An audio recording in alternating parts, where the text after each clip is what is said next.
Le monde de One Piece n'est pas dirigé uniquement par des individus. Il est façonné par des familles et leurs héritages qui s'étendent sur plusieurs générations. L'un des thèmes les plus importants de la série est l'importance de la famille et de la camaraderie, ce qui est évident pendant la guerre de Marineford. Aujourd'hui, nous allons plonger en profondeur dans les 18 familles les plus puissantes de One Piece, du terrifiant Rox Dig Xebec à l'empire d'enfants de Big Mom, en passant par la mystérieuse et controversée famille Figarland. Voyons d'abord exactement comment les critères de classement vont fonctionner. Nous examinerons le nombre total de membres puissants, ainsi que leur force maximale individuelle. Nous prendrons également en compte l'impact historique et politique de la famille, car ces facteurs peuvent parfois jouer un rôle plus important qu'une simple force brute. Je suis sûr que certains de ces classements vous choqueront. Faites-nous savoir où vous classeriez votre famille préférée dans les commentaires ci-dessous. À la 18e place, nous trouvons la Franky Family, non pas parce qu'ils sont insignifiants, mais parce que leur influence est locale plutôt que mondiale. Ils opèrent presque exclusivement dans le monde de Water Sept, Franky étant clairement leur chef cyborg. Il possède une force physique immense, utilise des armes sophistiquées et est un génie de l'ingénierie.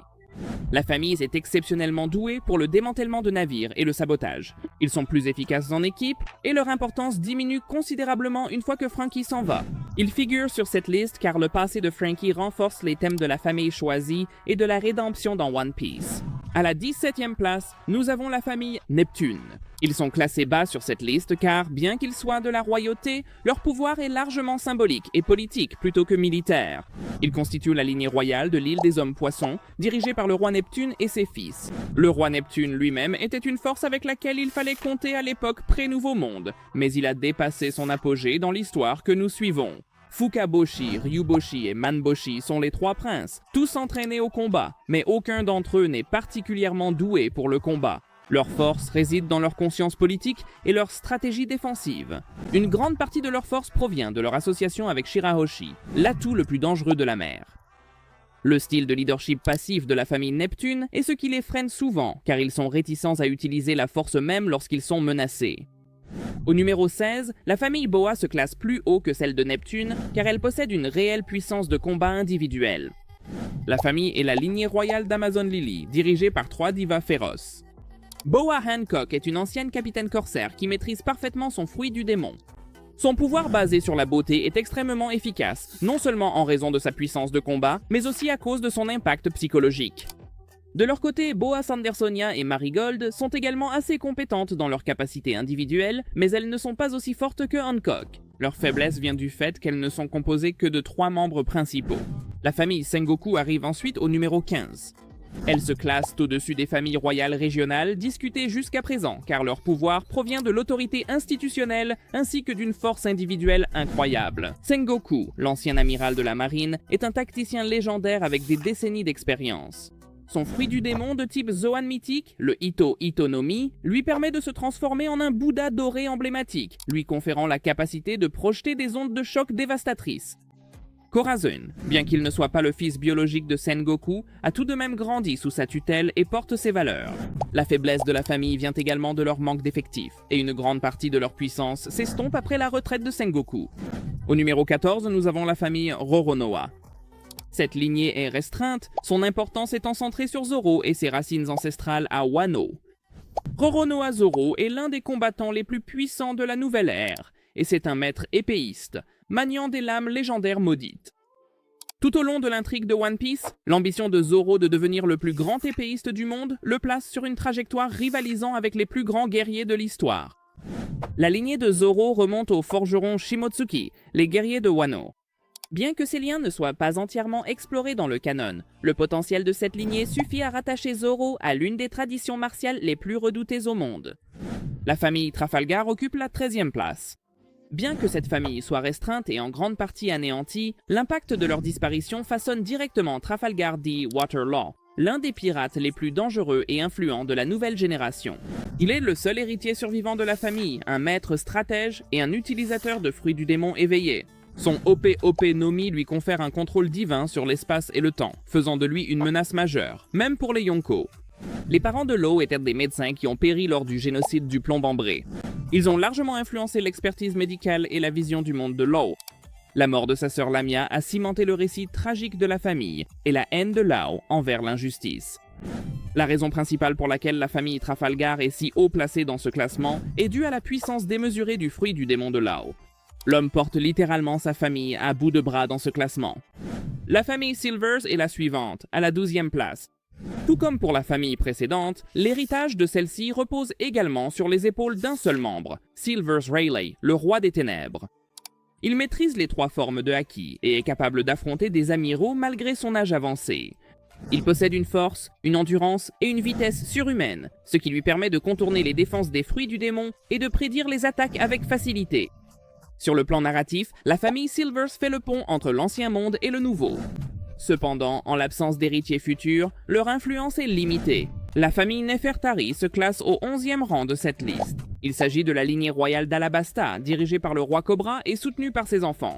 Cette famille a mérité une place si élevée dans ce classement en raison de son influence politique et de son impact historique, plutôt que pour ses capacités purement combatives. Le roi Cobra est profondément respecté tant par ses citoyens que par les nations voisines. Ce n'est pas un combattant de classe mondiale. Au contraire, sa force réside dans son leadership. La princesse Vivi est le membre le plus actif de l'histoire. Elle se bat pour protéger son peuple et peut rallier des armées efficacement.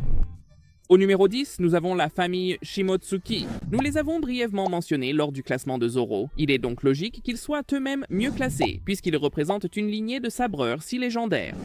Cette famille s'étend sur des générations de guerriers qui ont façonné l'histoire de Wano. Shimotsuki Ryuma, également connu sous le nom de dieu de l'épée de Wano, a autrefois vaincu un dragon, et son cadavre est devenu l'inspiration pour le légendaire sabre de Zoro, le Shusui. La famille Barbe Noire se classe au 9e rang de cette liste. Il s'agit d'une famille choisie composée de Marshall D. Teach, connu sous le nom de Barbe Noire, et de son équipage de pirates loyaux. Leur influence provient de leur puissance offensive directe. Ils sont actifs, violents et en pleine expansion rapide. Barbe Noire est si surpuissant dans l'histoire car il est la seule personne connue à posséder 2 pouvoirs de fruits du démon. Le Yami Yami no Mi, qui lui permet d'absorber les attaques et d'annuler celles des autres, et le Gura Gura no Mi, qui lui confère la capacité de créer des séismes. Cette famille impose le respect et la crainte à travers les mers, capable de manipuler et de renverser des royaumes. La famille Vinsmoke occupe la 8e place, et ils forment la lignée royale du royaume de Germa. Contrairement aux familles de pirates traditionnelles, leur force provient du génie génétique, de compétences de combat avancées et de leur puissance militaire. Vinsmoke Judge est un génie scientifique qui améliore sa progéniture en utilisant la manipulation génétique psionique pour créer des machines à tuer sans émotion, comme Reiju, qui utilise des pouvoirs de poison, ou les autres fils, dont chacun a été amélioré au niveau atomique, pour devenir un combattant impitoyable. La famille commande le Germa 66, un navire technologiquement avancé doté d'armes toujours prêtes pour la guerre. La famille Kozuki se classe 7e sur cette liste car il ne s'agit pas seulement d'une lignée dirigeante, mais des gardiens de l'histoire perdue du monde, préservant des vérités que le gouvernement mondial redoute par-dessus tout. Kozuki Oden est l'étoile brillante de cette famille, dotée d'un maniement de l'épée inégalé et de la maîtrise des 3 types de haki. En utilisant son style caractéristique à 2 épées, il a réussi à blesser le quasi-invincible Kaido. Il possédait également la voix de toute chose, ce qui lui donnait un aperçu du monde. Momonosuke est l'héritier d'Oden, doté de la capacité de commander Zunesha, la plus grande créature du monde entier. Toki est une voyageuse temporelle qui assure la survie de la famille en retour, et Iori aide à préserver la culture de Wano. Historiquement, la famille Kozuki est au cœur du siècle oublié et de l'ancien royaume. Sur le plan narratif, l'histoire de cette famille est essentielle au dénouement de One Piece. À la 6e place, nous trouvons la famille Don Quichotte. Ils ont le sang des dragons célestes qui coule dans leurs veines et ils dirigent également une organisation criminelle en parallèle. Cette famille a transformé sa déchéance divine en un empire criminel et a déstabilisé des nations entières à travers le monde. Doflamingo est leur membre le plus tristement célèbre. Sa maîtrise de l'Ito Itonomi lui a permis de contrôler des villes, des nations et même des personnes, lui conférant une influence presque équivalente à celle d'un Yonko. Cette famille représente ce qui arrive lorsque la noblesse se corrompt. Ils s'effondrent inévitablement sans Doflamingo. La famille Charlotte se classe 5e sur cette liste en raison du nombre impressionnant d'excellents combattants qu'elle compte dans ses rangs. Leur chef est Big Mom, qui a des dizaines d'enfants, dont beaucoup sont des combattants et des commandants de haut niveau. La capacité terrifiante de Big Mom provient du Soru Soru no Mi, lui permettant de manipuler les âmes et de voler la durée de vie des gens. Elle peut également donner vie à des objets inanimés sous forme de Omi pour qu'ils obéissent à ses ordres. Katakuri, Smoothie et Cracker appartiennent à un groupe appelé les Sweet Commanders, et ils possèdent tous un potentiel destructeur incroyable. Leur chute est provoquée par Big Mom elle-même en raison de son instabilité émotionnelle, ce qui les place en 5e position sur la liste. La famille Goldie se classe 4e sur cette liste car elle est issue de l'homme qui a changé le monde entier. Goldie Roger, connu sous le nom de roi des pirates, fut le seul homme à avoir conquis Grand Line et atteint Love Tale. Il est directement responsable du début de l'ère des pirates. Il est également lié à l'un des plus grands mystères du monde, la volonté du dé, ce qui lui donne aussi un lien avec Luffy. En raison de sa force pure, sa lignée a été systématiquement traquée, et la plupart de ses membres ont vécu très peu de temps. Passons maintenant au top 3, la famille Figarland occupe la 3e place. Il s'agit d'une autre lignée de dragons célestes, directement liée à la plus haute autorité judiciaire du gouvernement mondial. Figarland Girling est le commandant suprême des chevaliers divins. Il est un ancien roi de God Valley et agit en tant que bourreau des dragons célestes traîtres. Shanks pourrait également être lié à cette lignée surpuissante, mais cela n'a pas été confirmé dans l'histoire. La famille Figarland représente le vrai visage de la divinité dans One Piece. Ils agissent comme le dernier obstacle à la liberté dans ce monde. En 2e position se trouve la famille Monkey D. Contrairement aux familles qui règnent par le statut ou le secret, celle-ci fait trembler le monde par une défiance audacieuse. Chaque membre connu est une menace directe pour le gouvernement mondial. Monkey D. Luffy est le futur roi des pirates. Il est l'utilisateur du Ito Ito no Mi, ce qui rend son corps extrêmement élastique, le rendant immunisé contre les chocs physiques et l'électricité. Monkey D. Dragon est l'homme le plus recherché au monde et le chef de l'armée révolutionnaire. Monkey D. Garp est le héros de la marine, le combattant légendaire qui a vaincu Rox.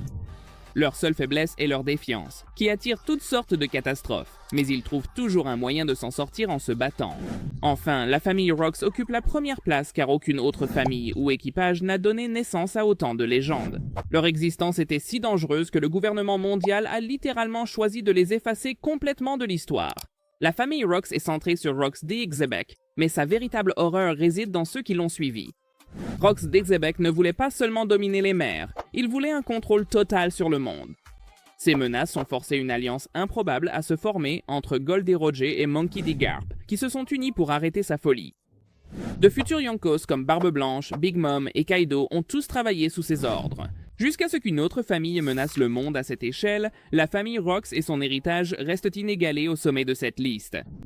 J'espère que vous avez maintenant une meilleure compréhension des niveaux de puissance de chaque famille et de leur classement en fonction de leur force. Si vous avez des suggestions ou des ajustements en tête, n'hésitez pas à commenter ci-dessous. En attendant, regardez cette vidéo pour plus de contenu passionnant. Cliquez ici.